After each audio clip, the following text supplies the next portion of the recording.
최근에 알고 지내던 한 목사님으로부터 이 코로나 기간 동안 그 교회 신천지 때문에 무척 힘들었다라는 소식을 전해 듣게 되었습니다.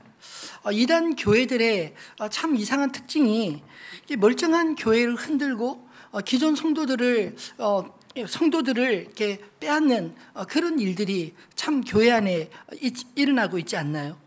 특히나 신천지는 교회 안으로 은밀하게 들어와서 교회가 어려울 때 내분을 조장하고 교회를 깨트려서 결국은 자기들이 그 교회를 삼키는 게 목적입니다. 그 목표를 이루기 위해 온갖 거짓말로 사람들을 포섭하는데 정말 선수들입니다.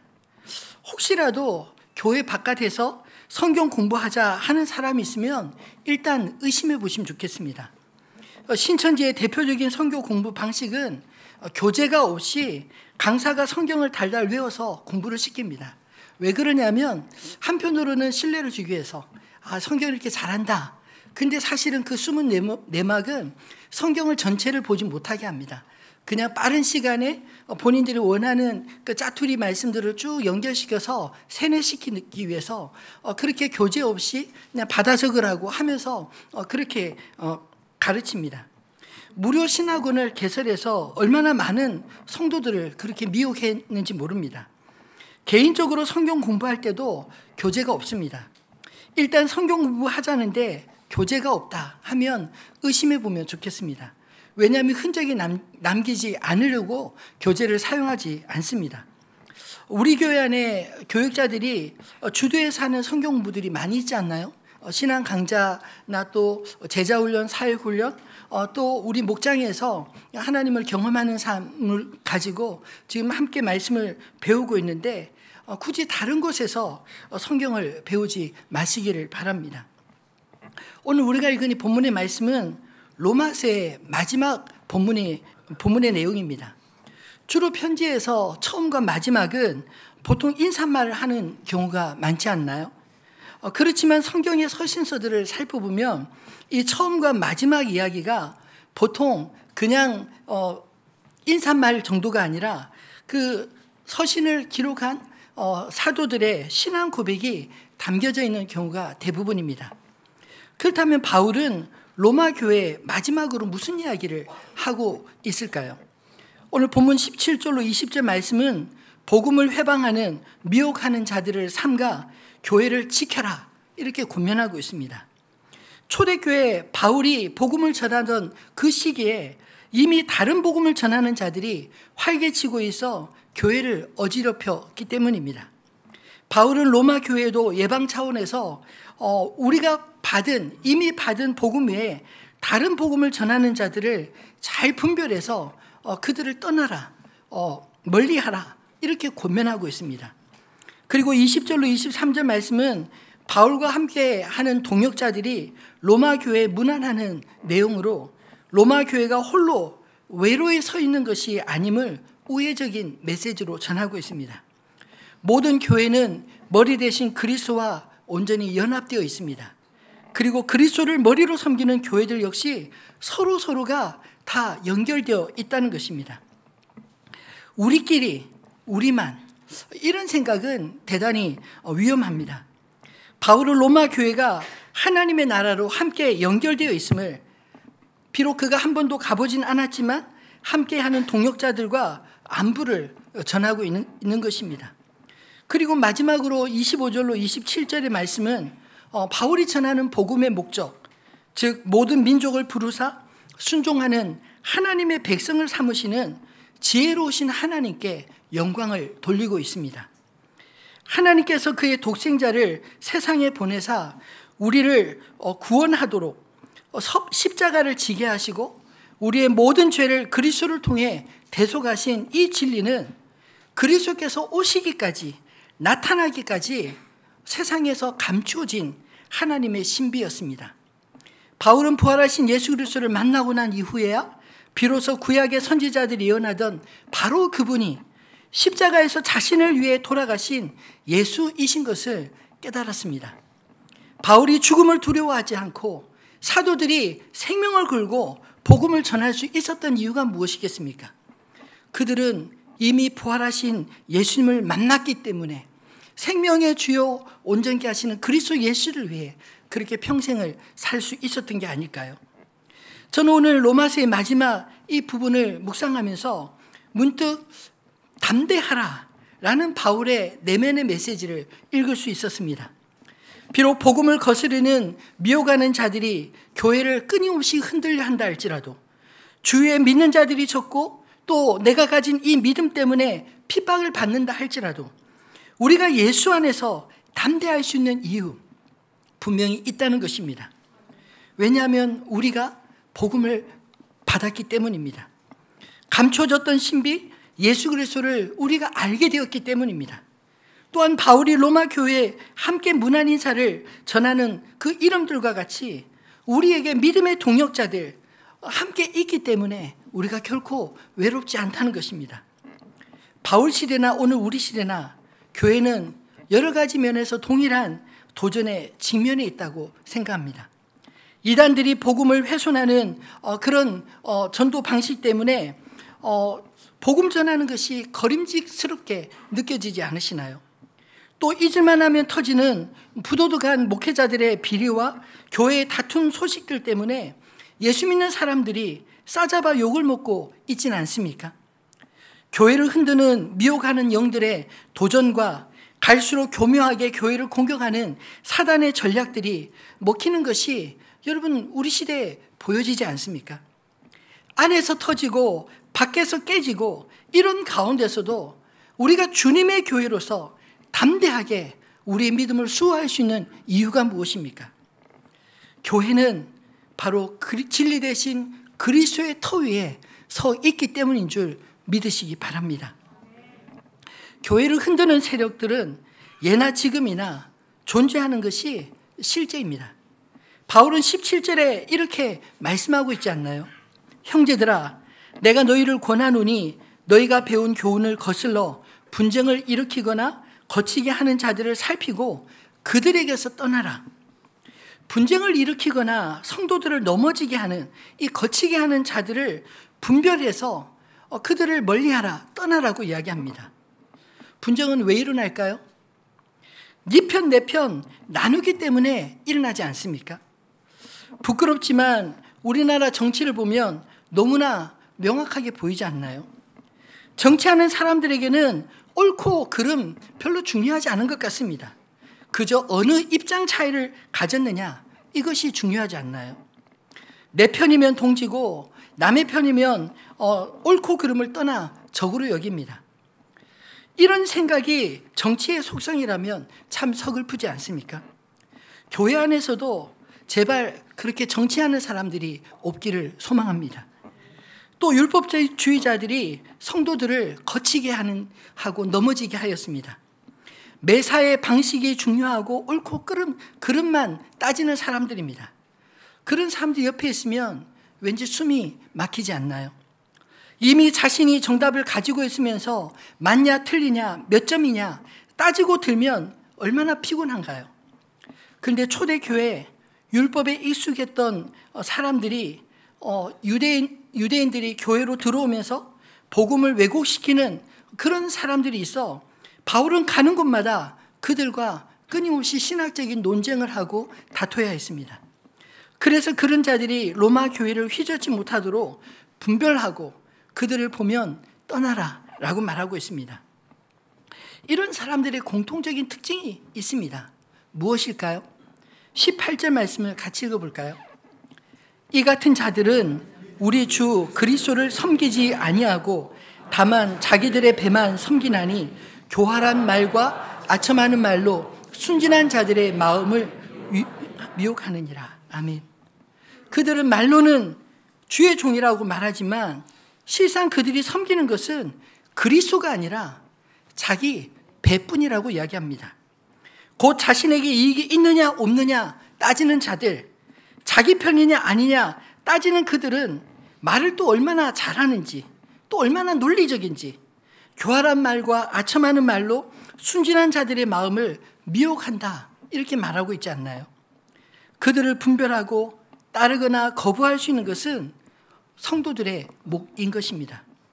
바라기는 하늘빛 우리 교회 성도님들은 이단이나 그릇된 주장들에 미혹되지 않고 담대한 믿음의 사람들 다 되시기를 주님의 이름으로 축원합니다. 비록 교회를 흔드는 세력들은 존재하나 진실한 하나님의 교회는 결코 흔들릴 수가 없습니다. 왜냐하면 교회는 그리스도의 터 위에 세워져 있기 때문입니다. 사람들이 예수님에 대해 이런저런 평가들을 내놓을 때 주님은 제자들에게 이렇게 물으셨습니다. 그러면 너희는 나를 누구라 하느냐? 그때 베드로가 위대한 신앙을 고백하지 않습니까? 마태복음 16장 16절로 18절 말씀입니다. 또 같이 읽어볼까요? 시몬 베드로가 대답하여 이르되 주는 그리스도시요 살아계신 예수께서 대답하여 이르시되 바요나 시몬아 내가 복이 있도다. 이를 내게 알게 한 이는 혈육이 아니요 하늘에 계신 내 아버지이시니라. 또 내가 내게 이르노니 너는 베드로라. 내가 이 반석 위에 내 교회를 세우리니 음부의 권세가 이기지 못하리라. 아멘. 예수님은 교회를 이 베드로와 같은 신앙의 고백, 그리스도를 믿는 이 믿음의 터 위에 세워졌기에 결코 무너지지 않는 것이다 라고 말씀하시고 있습니다. 세상에 변하지 않는 것이 있다면 그것은 오직 천지를 창조하신 하나님과 변함없는 진리 대신 그리스도 예수를 믿는 믿음 아니겠습니까? 변하는 것 위에 터전을 세우면 무너질 수밖에 없지만 변하지 않는 영원한 것에 터전을 세우면 결코 무너지지 않을 줄을 믿으시기 바랍니다. 바라기는 우리 인생 변하지 않는 영원한 것에 터를 잡고 세워가야 하지 않을까요? 예수님은 제자들에게 음부의 권세도 이기지 못하도록 반석 위에 내 교회를 세우겠다라고 말씀하십니다. 예수님이 말씀하신 반석이 무엇인가요? 참 공교롭게도 베드로라는 이름을 예수님이 지어주셨는데 이 아람어로 게바 그리고 헬라어로 베드로라는 이름은 반석이라는 뜻이 있습니다. 그런데 오늘 본문 속 방금 읽었던 마태복음 16장 16절에 베드로가 예수님에 대해서 뭐라고 고백하나요? 주는 그리스도시요 살아계신 하나님의 아들이십니다. 이 믿음의 고백이 바로 반석인 줄을 믿으시기 바랍니다. 그리고 예수 그리스도가 바로 우리의 인생의 반석과 같은 터전임을 믿으시기 바랍니다. 십자가 위에 자신을 내어주신 그 사랑 위에 주님의 교회가 서 있는 것입니다.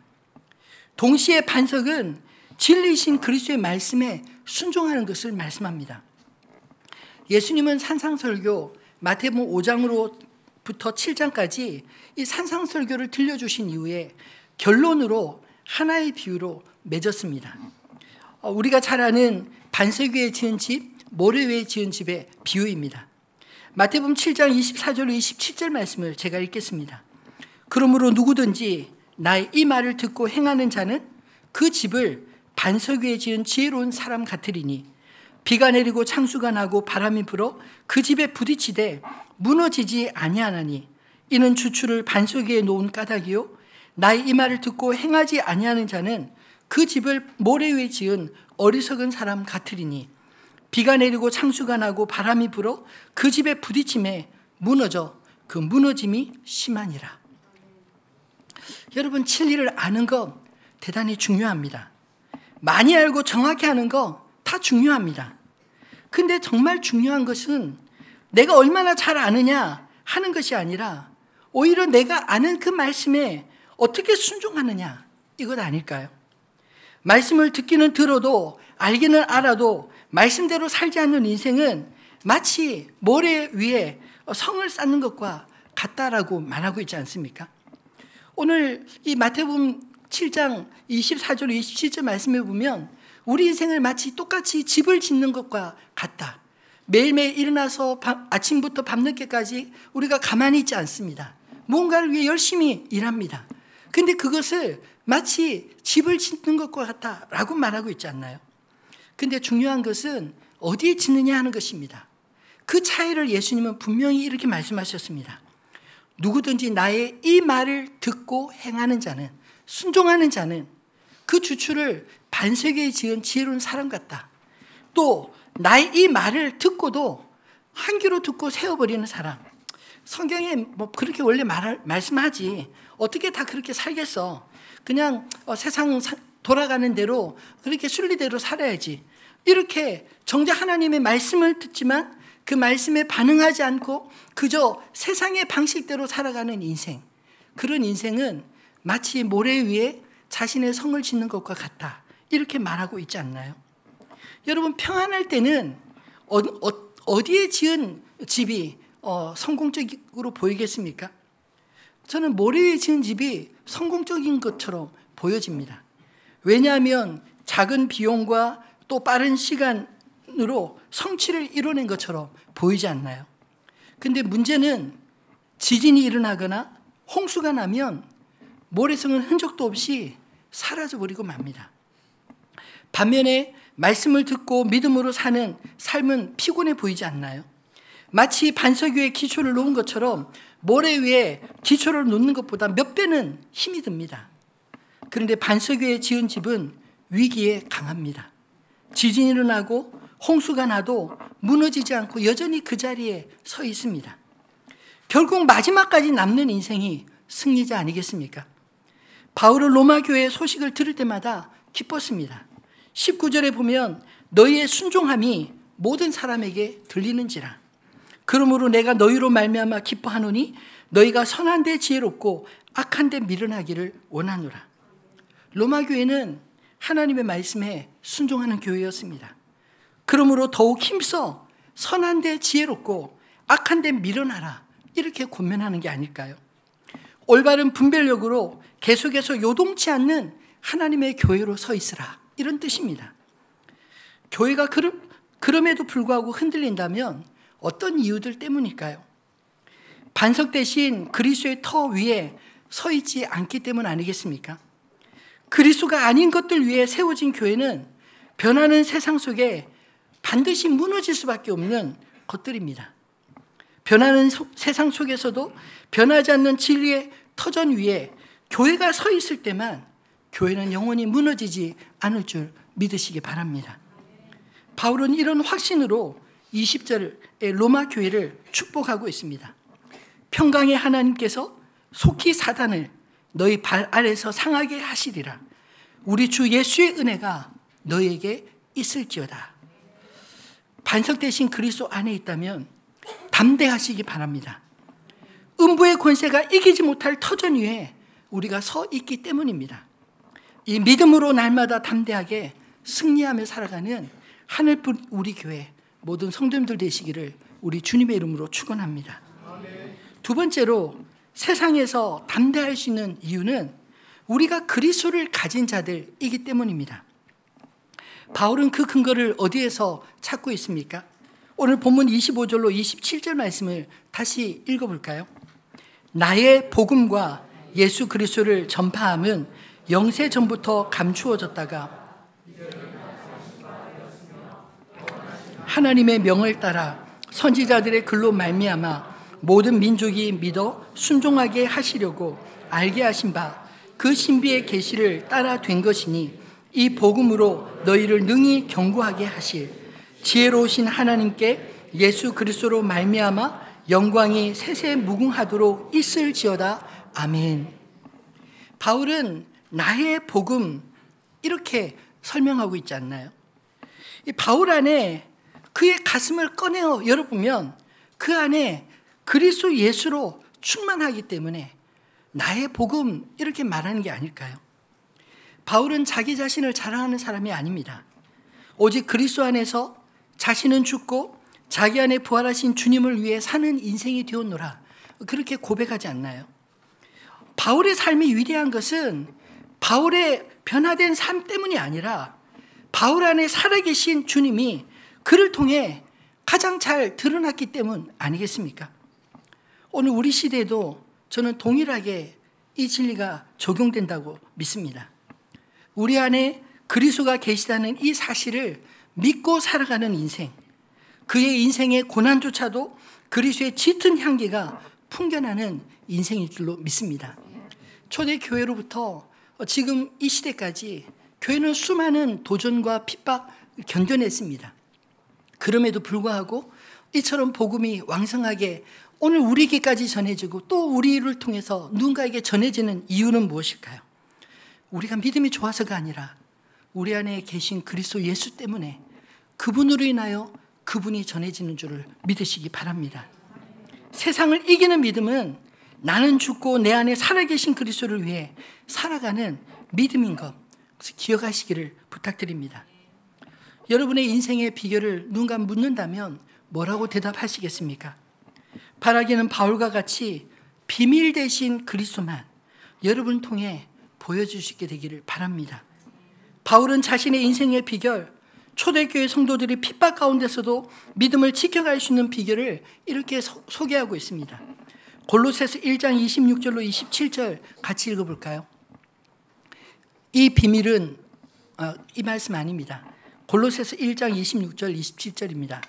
이 비밀은 만세와 만대로부터 감추어졌던 것인데 이제는 그의 성도들에게 나타났고 하나님이 그들로 하여금 이 비밀의 영광이 이방인 가운데 얼마나 풍성한지를 알게 하려 하심이라.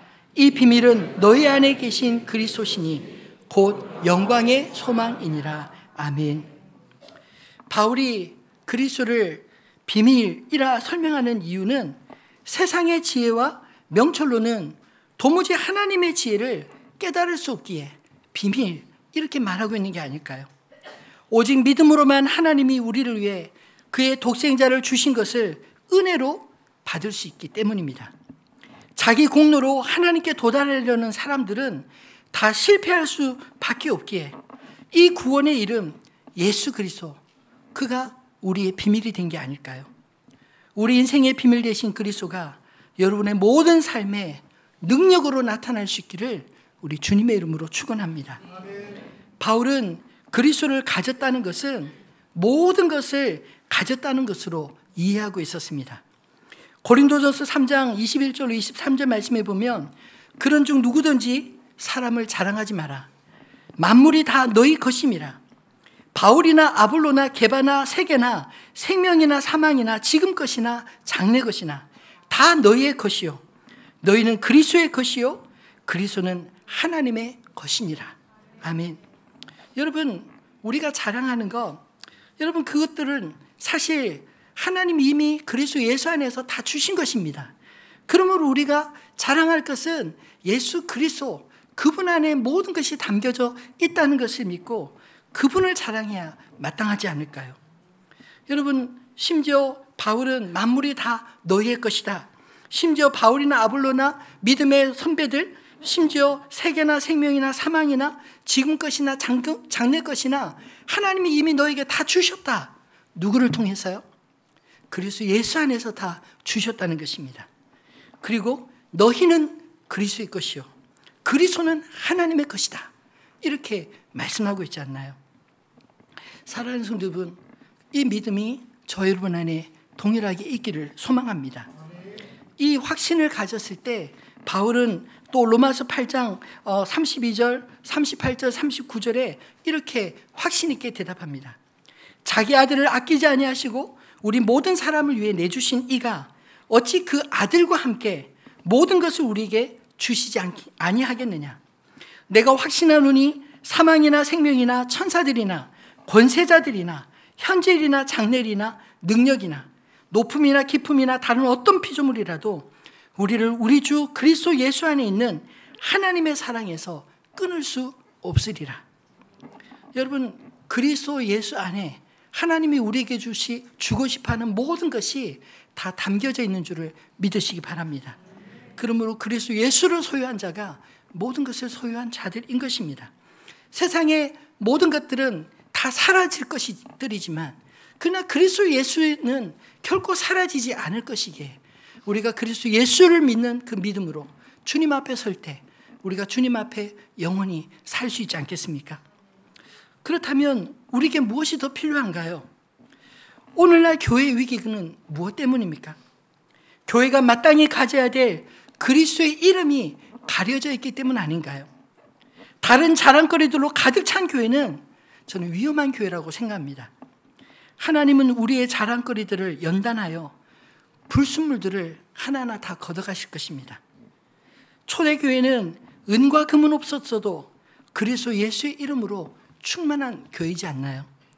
우리가 잘 아는 대로 사도행전 3장 6절 말씀에 보면 베드로와 요한이 성전에 기도하러 올라가다 날 때부터 걷지 못한 한 사람을 보고 그에게 이렇게 말합니다. 은과 금은 내게 없거니와 내게 있는 이것을 내게 주노니 나사렛 예수 그리스도의 이름으로 일어나 걸으라. 그의 손을 잡고 일으켰더니 그가 일어나서 걷기도 하고 뛰기도 하며 하나님의 이름을 찬양했노라. 그렇게 말하고 있지 않나요? 여러분, 교회의 위대함은 바로 은과 금에 있는 것이 아니라 그리스도 예수의 이름에 있는 것을 믿으시기 바랍니다. 비록 우리가 은과 금은 없다 할지라도 그리스도 예수의 이름은 가진 자로 살아야 되지 않겠습니까? 적어도 우리가 그리스도 예수의 이름을 붙들고 살아갈 때 사라질 은과 금보다 주님이 우리와 함께 하시고 주님이 우리와 동행하시고 주님이 우리의 기도를 들으시고 우리 인생 가운데 하나님과 동행하는 삶이 어떻게 주님 넘어지고 무너질 수 있겠습니까? 이것이 우리의 담대한 믿음이 되기를 주님의 이름으로 축원합니다. 말씀을 맺겠습니다. 바울의 로마 교회를 향한 마지막 충원의 말씀을 마음으로 새길 수 있게 되기를 바랍니다. 선한데 지혜롭고 악한데 미련하시기 바랍니다. 사실 사소한 것, 본질이 아닌 것들은 좀 여유를 가지고 넘어갈 수 있지 않나요? 그리고 그러나 중요한 신앙의 본질은 우리가 목숨을 걸고 사수해야 되지 않겠습니까? 교회를 어렵게 하는 것들은 근데 대부분 사소한 것들 때문입니다.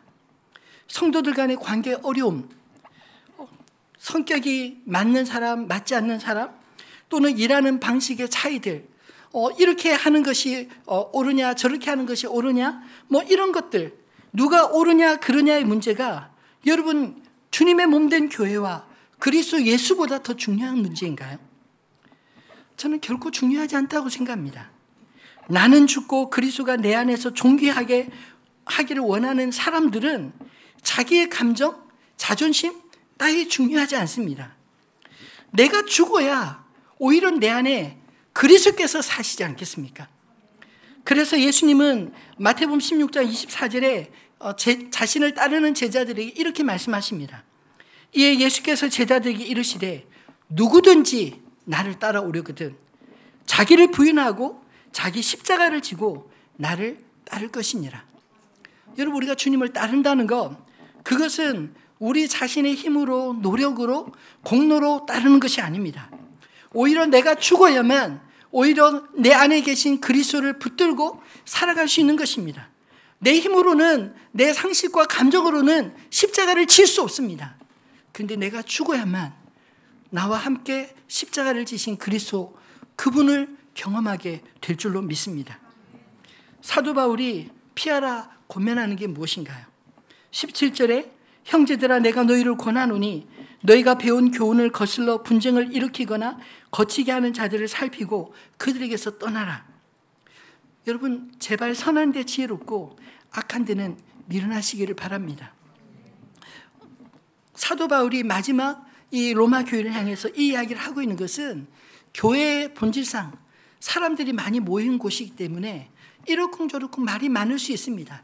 그리고 그것을 이용하는 자들이 교묘하게 사람들의 마음을 흩어놓고 분쟁을 일으키고 때로는 거치는 것들을 놓아서 끊임없이 넘어지게 하고 정죄하고 그리고 죄책감을 느끼도록 하는 그런 일들이 비일비재할 거라는 것을 알고 이야기를 하는 게 아닐까요?